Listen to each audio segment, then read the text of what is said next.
Hey guys, TJ here with the MMA Jackal, where we talk all things mixed martial arts and combat sports related. Today I want to talk a little UFC 299, the main event. We got Marlon Cheto Vera going up against the champ Sugar Sean O'Malley. A lot of people are upset because they think, Cheto isn't deserving of this title shot. Now, while he did lose to Corey Sandhagen, you know, quite decisively. There's no doubt about that, and I wouldn't be upset if Corey Sandhagen was getting this title shot. I do think Cheto Vera is deserving. As much as Sean O'Malley likes to say that he didn't lose, he did.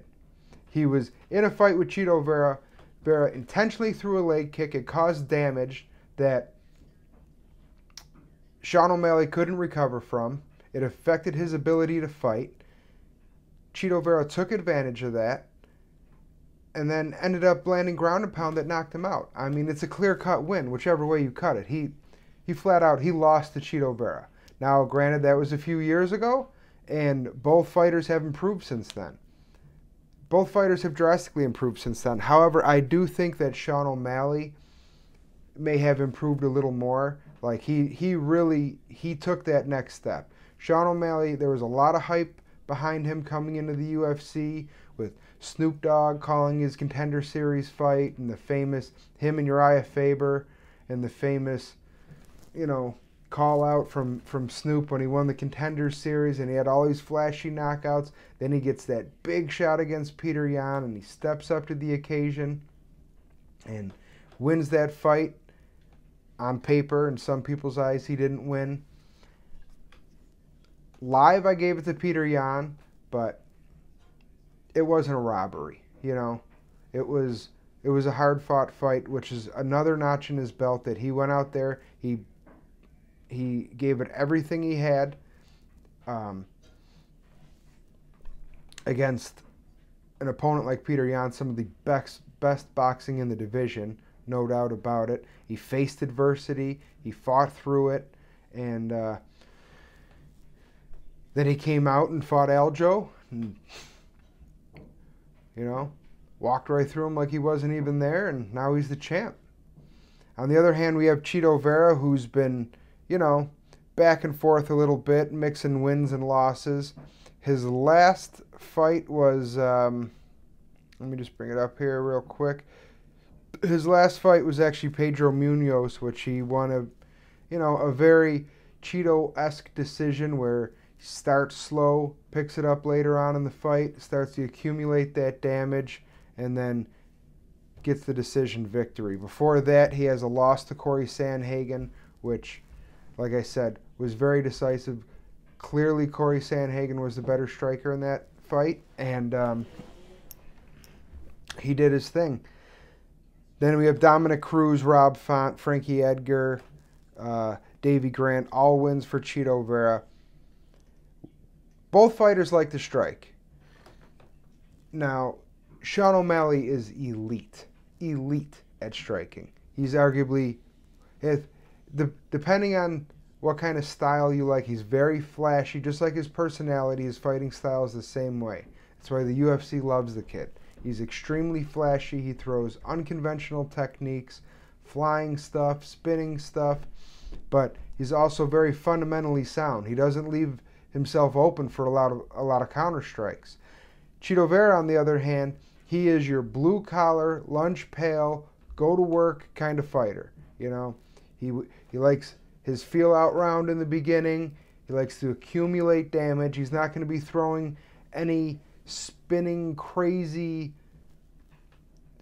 stuff you've never seen before. He's going to be throwing a jab, a straight right, a left hook, an uppercut, some knees, some leg kicks, meat and potatoes. Another big strong suit for Cheto Vera is his durability. The dude is hard to put away, very hard to put away. He's got a granite chin. However, I don't think it's going to be enough to get it done against Sean O'Malley. I do think that Sean's going to be able to... Sean's not going to get too flustered with the slow start, the feeling out process. Both these guys know it's going to be a striking battle. I do think there is a chance Cheeto Vera mixes it up and tries to throw some takedowns in there, you know. But Sean O'Malley does have some decent jiu-jitsu. He's never really had to use it um, that much in his career. But as I was saying, I do think that Sean O'Malley is going to, you know, deal with that slow start.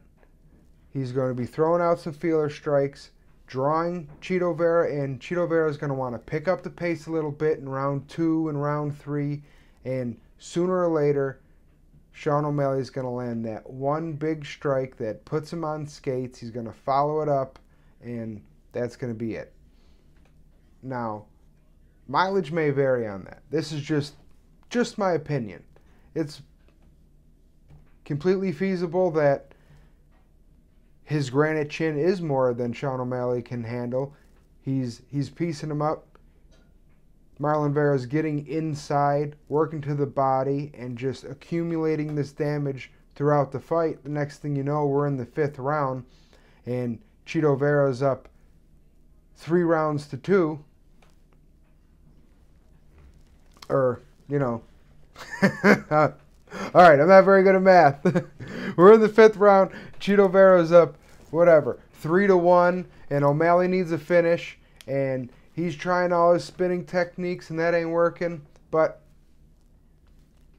I think that's much less likely than Sean O'Malley pulling Cheeto Vera into the center of the octagon, counter-striking, hitting him with a big head kick, a front kick up the middle to the face, something like that, and then following it up with, you know, some ground and pound, and still. That's my prediction for the fight. Let me know what you guys think. I mean, he's a deserving contender for sure. I don't think, you know, I'm not up in arms at all about Cheeto Vera getting the shot. I think stylistically, like I said, his durability, it very well could cause some problems for Sean O'Malley, you know. So does he mix in some takedowns? Does he get a little ground control time in there? Let me know what you think. Like, subscribe, leave a comment. Yeah, insult me, whatever. I'll take it all. Any interaction is good action at this point. So, all right, thanks, guys. I will catch you on the next one. I'm